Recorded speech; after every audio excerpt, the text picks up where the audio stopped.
Καλησπέρα σας. Να σας ευχαριστήσω σήμερα γιατί βρίσκεστε εδώ όλοι κοντά μας. Το θέμα, όπως γνωρίζετε σήμερα, είναι η Ειρηνοδρομία 2024, ένας θεσμός πλέον στην πόλη του Αγίου Δημητρίου, ενταγμένος στο δρομικό κίνημα και φόρο τιμής στον αγωνιστή της Δημοκρατίας Αλέξανδρο Παναγούλη.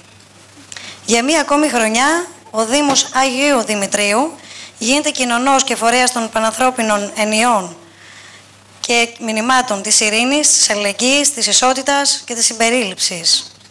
Οργανώνει την Κυριακή 19 Μαΐου την Ειρηνοδρομία του 2024, προσφέροντας κίνητρο για δράση σε δρομείς όλων των ηλικιών.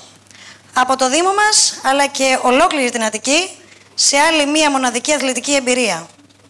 Ο ιστορικός αυτός αγώνας έχει ήδη συμπληρώσει 40 χρόνια ζωής και μπαίνει αισίως πλέον στην 5η δεκαετία της ζωής του με κεντρικό μήνυμα «Τρέχουμε για τα παιδιά μας, τρέχουμε για έναν καλύτερο κόσμο».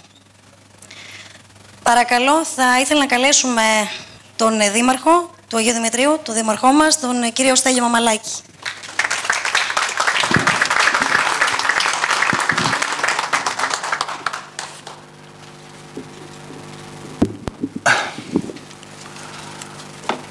Καταρχήν, καλησπέρα.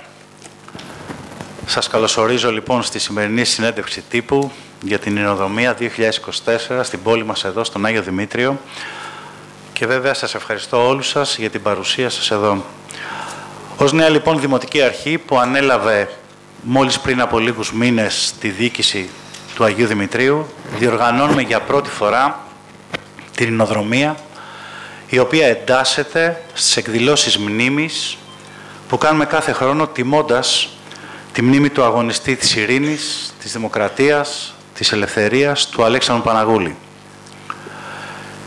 Οι αλληλένδετες αυτές δράσεις αποτελούν εδώ και χρόνια θεσμό